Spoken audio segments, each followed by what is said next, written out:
Good morning বন্ধুরা, কেমন আছো সবাই? সবাইকে ওয়েলকাম জানিয়ে আজকের ভিডিও শুরু করছি। আগের পর্বে তোমাদেরকে দেখিয়েছিলাম এক অজানা দ্বীপের গল্প। তো আমরা সেইখান থেকেই উঠে পড়েছি লঞ্চে। লঞ্চে ওঠার সঙ্গে সঙ্গে কিন্তু আমাদের দিয়ে দিয়েছে সকালের ব্রেকফাস্ট। আর ব্রেকফাস্টে আজকে কি আছে অবশ্যই তোমাদের সঙ্গে সেটা শেয়ার করে নেব। আজকের সকালের ব্রেকফাস্টে দিয়েছে নানপুরি, চানা মশালা আর তার সঙ্গে একটা লাড্ডু। এইরকম সুস্বাদু খাবার আর বাইরের প্রাকৃতিক দৃশ্য, এমন সুন্দর প্রাকৃতিক দৃশ্য দেখতে দেখতে সকালের ব্রেকফাস্টটা সেরে নিলাম। এরপরে কিন্তু চলে আসছি আমরা অন্য টুরিস্ট স্পটে। তো দেখো এইখানে দেখতে পাচ্ছ যে এই সরু সরু খাড়িগুলো, এর মধ্যে দিয়েই কিন্তু হাত নৌকা করে মানুষ চলে যায় ভেতরে মধু সংগ্রহ করতে কিংবা মাছ ধরতে।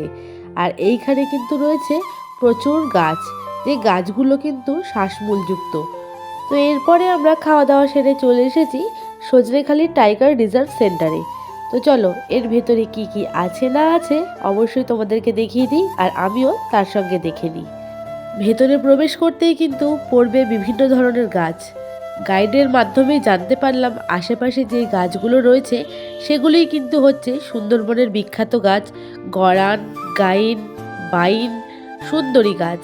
বিভিন্ন গাছের মধ্যে কিন্তু সুন্দর করে সাইনবোর্ড টাঙানো রয়েছে যাতে আমরা বুঝতে পারি। ছোটবেলা থেকে ভূগোল বইতে পড়ে এসেছি সুন্দরবনের বিখ্যাত গাছ, সেগুলোই কিন্তু আজ প্রথম চোখে দেখলাম। আর এই পাশেও রয়েছে বিভিন্ন গাছ, এগুলো কিন্তু প্রকৃতির মাধ্যমেই বেড়ে উঠছে। আর এইখানে সাইনবোর্ড দেওয়া আছে যাতে গাছের পাতা বা ফুল কেউ না ছিঁড়তে পারে। তো চলো ধীরে ধীরে আরো এগিয়ে যাই। রয়েছে বাঘের মূর্তি। ভেতরে ঢুকতেই কিন্তু প্রথমেই চোখে পড়ল সুন্দরবনের দেবী বনবিবির মন্দির। তো মন্দিরে যথারীতি নমস্কার করে আরো ধীরে ধীরে এগিয়ে চললাম। এই সুন্দর একটা দারুণ সাইনবোর্ড রয়েছে, জলজ সুন্দরী, দারুণ।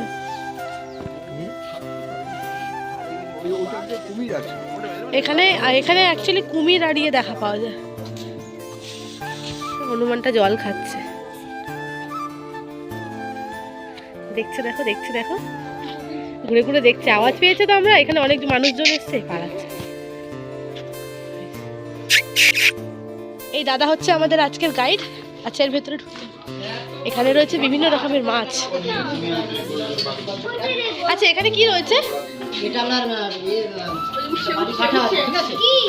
কি আছে? কি গো? কাটা কাটা। কচ্ছপটা আলাদা, কাটাটা আলাদা। এটা বালি কাটা। এটা রিয়া স্পিসিস, এটা বালি কাটা। এই পুকুরটার মধ্যে আছে। আচ্ছা আচ্ছা। ফিশিং ক্যাট, এখানে আসল তো ফিশিং ক্যাট পাওয়া যাচ্ছে না, তাই নকল ফিশিং ক্যাট দিয়ে কিন্তু সারা জায়গাটা সুন্দর করে সাজিয়ে রেখেছে। এই হচ্ছে ফিশিং ক্যাট। এগুলোই কালকে বিক্রি হচ্ছিল পুরো আসল এই বেড়ালের মতনই মনে হচ্ছিল। আমি ভেবেছিলাম হুলো বেড়াল, কিন্তু হুলো বেড়াল না, ওগুলো ফিশিং ক্যাটগুলোই কালকে পুতুল, যেগুলো পাখিরালয় মার্কেটে পাওয়া যাচ্ছিল। এই হচ্ছে ফিশিং ক্যাটের ডিটেলস। আমরা সব মডেল কুমির দেখছিলাম, আর এই হচ্ছে আসল কুমির, এখানে বসে রোদ পোহাচ্ছে, তাই না? এই যে বাহ বাহ, আমাদের দেখে ভয় পালিয়েছে। আমরা কুমিরকে দেখে ভয় পালাবো কি কুমির দেখে পালালো। এই যে দারুণ, আমাদের ভাগ্য ভালো ছিল বলে মুভমেন্টটা দেখতে পেলাম। হচ্ছে যে জায়গাটায় আমরা এসেছি এখানকার সবচেয়ে বড় ওয়াচ টাওয়ার। তো দেখি কত দূর উঠতে পারি কি না, চেষ্টা তো করি, আর অবশ্যই চেষ্টা করবো কি উঠেই ছাড়বো। তো চলো উঠি। সুন্দরবনের বিখ্যাত মধু, কার কার প্রয়োজন সুন্দরবনের বিখ্যাত মধু অবশ্যই জানাও। আমরা এখন দাঁড়িয়ে আছি ওয়াচ টাওয়ারের একদম টপে। তো জানি না এর ওপর থেকে কতটা কি দেখাতে পাচ্ছি, যতদূর চোখ যাচ্ছে ততদূর সবুজে ঘেরা। এখানে এখন গ্রিল করা আছে, দেখতে পাচ্ছ এটা হচ্ছে মিষ্টি জলের লেক।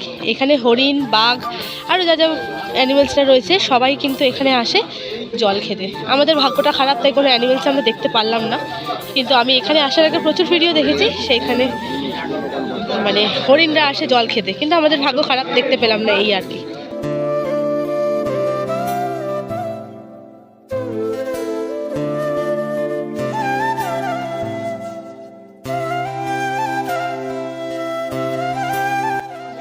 এখানে শুয়ে শুয়ে, আর ওইখানে এই যে এইখানে রয়েছে একটা এই যে এখানটা মুভমেন্ট করছে, দেখো কি সিন। ওয়াও, জুম করে দেখো। ওইটা উঠছে আজকে। এই যে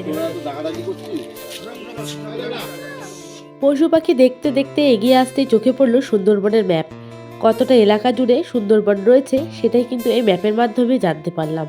অনেকটা এলাকায় কিন্তু জুড়ে রয়েছে এই সুন্দরবন। সুন্দরী গাছ, এটা যার নাম অনুসারে সুন্দরবন। পাতা দুটো কালার আছে, উপরটা সবুজ আছে, নিচে সিলভার কালার আছে। গাছটা ফার্নিচারে উঠেছে, পালিশ করছে। এইটা কিন্তু আলাদা আলাদা। আর আমরা যেখানটা ঘুরলাম ম্যাপ আছে, আমি ওখানে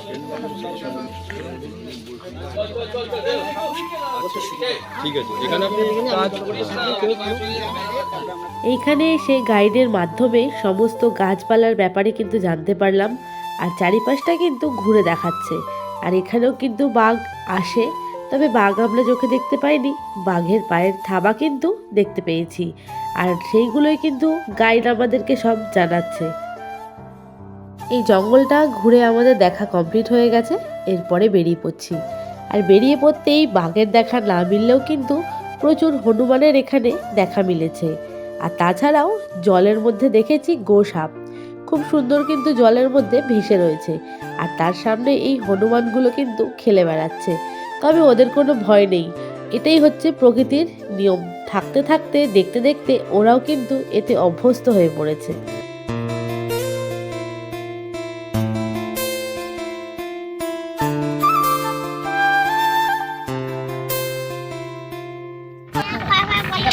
আমরা ফেলে যাচ্ছি যে নদীটা, এই নদীটা পিসখালি নদী। আর ডান সাইডে দেখুন একটা নদী আছে, ওই নদীটার নাম হচ্ছে ভ্রমণ নদী। এটা এখান থেকে 60 কিলোমিটার দূরে আছে বাংলাদেশ। এখান থেকে প্রায় 4 থেকে 7 ঘন্টা লেগে। আর আমরা যে নদী দিয়ে এখন যাবো সেটা গোমতী নদী। গোমতী নদী। ও আচ্ছা। তো আমরা এখন লঞ্চে উঠে পড়েছি। আর গাইডের মাধ্যমে কিন্তু সব কিছু নদীর ব্যাপারে আরও যা যা দেখার জিনিস রয়েছে সেই সব ব্যাপারে কিন্তু জেনে নিচ্ছি। এরপরে চলে যাব আমরা সরু খাড়ির মধ্যে, যেখানে গেলে কিন্তু বাঘের দেখা মেলে। আর এটা হচ্ছে কোর এরিয়া, এখানে কিন্তু মোবাইলের কোনো নেটওয়ার্কই কাজ করে না, সবই কিন্তু গাইডের মাধ্যমে জানতে পারলাম। এরপরে চলে এসেছি আরও একটা জায়গায়, এখানে আসলে তোমরা এই পুরনো জাহাজটা দেখতে পারবে, যেটার ধ্বংসাবশেষ কিন্তু এখানে রয়ে গেছে। তবে ভেতরে ঢুকলে অতটা ভালো দেখা যায় না, তাই বাইরে থেকে যেটুকু পেরেছি আমি তোমাদেরকে দেখিয়ে দিচ্ছি। এরপরে আমরা চলে এসেছি সুধন্যখালী বিতে। এইখানে প্রথমে ঢুকতেই কিন্তু রয়েছে বনবিবির মন্দির। তবে প্রত্যেকটা জায়গায় ঢোকার আগে কিন্তু গাইডকে রীতিমতন পারমিশন নিতে হচ্ছে, এছাড়া সই করতে হচ্ছে। তো বনবিবিকে নমস্কার করে প্রণামী দান করে এগিয়ে চললাম সামনের দিকে। আস্তে আস্তে ভেতর দিকে যাচ্ছি, জঙ্গলের দিকে। ভেতরে কি কি আছে না রয়েছে সেগুলো দেখব। এখানে রয়েছে জরায়ুজ অঙ্কুরোদ্গম, কাঁঠাল গাছ, এখানে কত রকম গাছপালা রয়েছে, সবগুলো ভেতরে গেলে দেখা যাবে। একে সব জায়গায় না এখানে কি কি গাছ রয়েছে না রয়েছে সমস্ত কিছু এমন করে সাইনবোর্ড দেওয়া রয়েছে, যার জন্য আমরা বুঝতে পারি কি কি গাছ রয়েছে না রয়েছে। হ্যাঁ,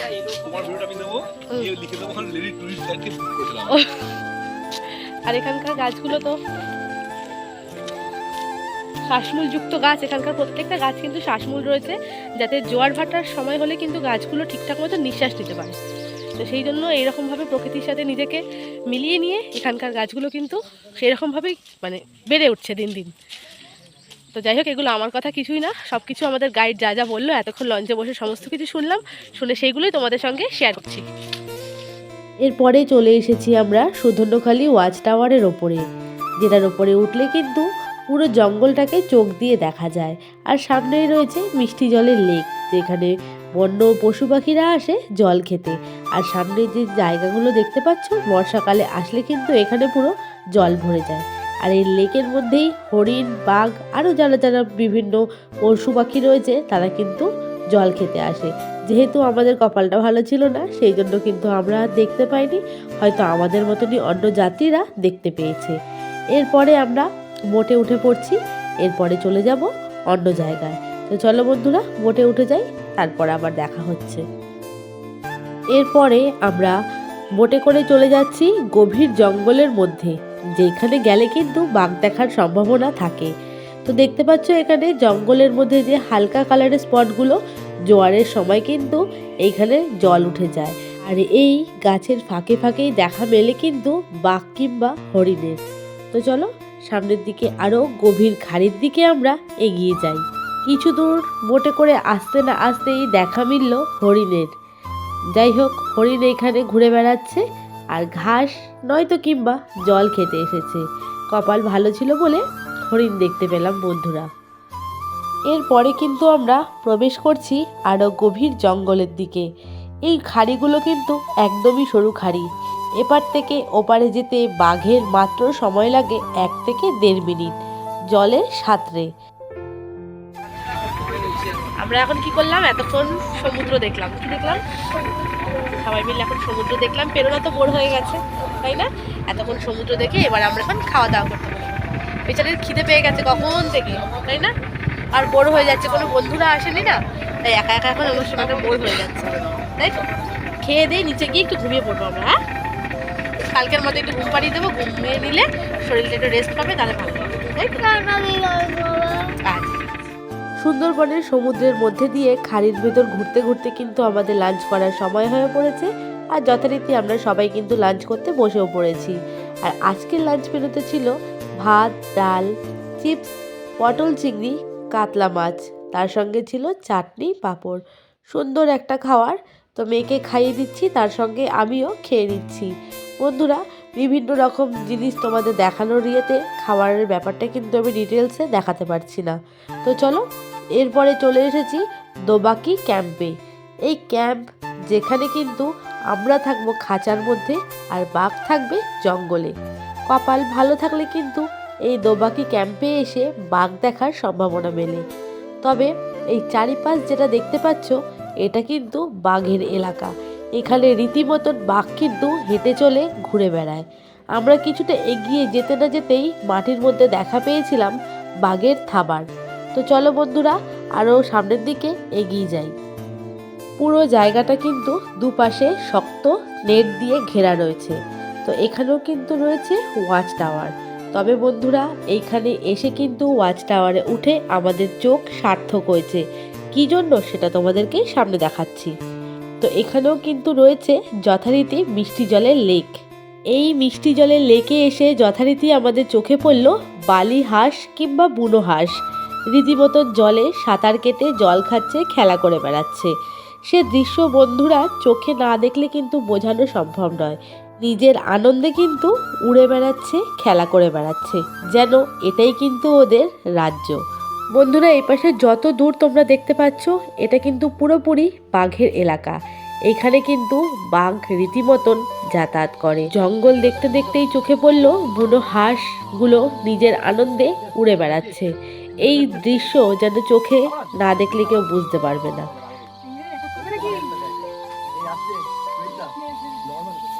পাখির কিচিমিচি শব্দ, দেখো সব পাখিগুলো উড়ে, পাখি না এগুলো হচ্ছে জংলি হাঁস।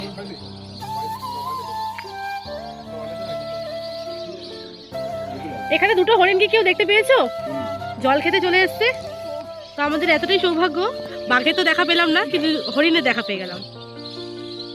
তো সুন্দরবনে এসে বাঘ তো দেখতে পেলাম না, কিন্তু খুব সুন্দর দেখলাম যে 4টে হরিণ মিষ্টি জলের লেক যেটা দেখতে পেলে ওয়াচ টাওয়ারে উঠে সেইখানে জল খাচ্ছে। তো মেয়েটাকে দেখাতে পারলাম না, মেয়েটা আগে বেরিয়ে গেল। তো সেটাই দেখে আসলাম, খুব ভালো লাগছে। একদম প্রকৃতির জিনিস, যে কোনো পার্ক ঠার্কে যেমন গেলে কি সেইখানে সেই গাছ ফাছগুলো লাগায়, কৃত্রিম উপায় তৈরি করা, কিন্তু এগুলো হচ্ছে প্রকৃতির জিনিস। আমরা সমুদ্র থেকে কিন্তু এখন অনেকটা ভেতরে আছি। এই পেছন দিকে যে এগুলো দেখতে পাচ্ছ, এগুলো কিন্তু হচ্ছে বাঘের এলাকা। রীতিমতন মাটির মধ্যে কিন্তু বাঘের পায়ের ছাপ রয়েছে, হাঁটা চলার বাঘের পায়ের ছাপ রয়েছে, রীতিমতন পায়ের থাবা। সেই থাবা কি মানে এই বড় বড় থাবা বাঘের, এত বড় বড়। সত্যি মানে সুন্দরবনে এসে চোখ সার্থক, চোখ সার্থক। প্রাকৃতিক জিনিস দেখতে দেখতে একদম চোখ সার্থক। এখন এবারে এটা কোন দিকে যাচ্ছে জানি না, সামনে একটা বাংলো বাড়ি রয়েছে। তো চলো সামনের দিকে এগিয়ে যাই। প্রায় অনেকটা চলে গেছে, সবাই চলে গেছে, আমি পিছিয়ে পড়েছি। চলো সামনের দিকে যাই। তো বন্ধুরা, দোবাকি ক্যাম্পের থেকে আমরা বেরিয়ে লঞ্চে করে যাচ্ছি অন্য জায়গাতে। দেখা হবে তোমাদের সঙ্গে পরের ভিডিওতে। আমার এই সুন্দরবনের ভিডিওগুলো তোমাদের কেমন লাগছে অবশ্যই কিন্তু কমেন্টের মাধ্যমে জানিও।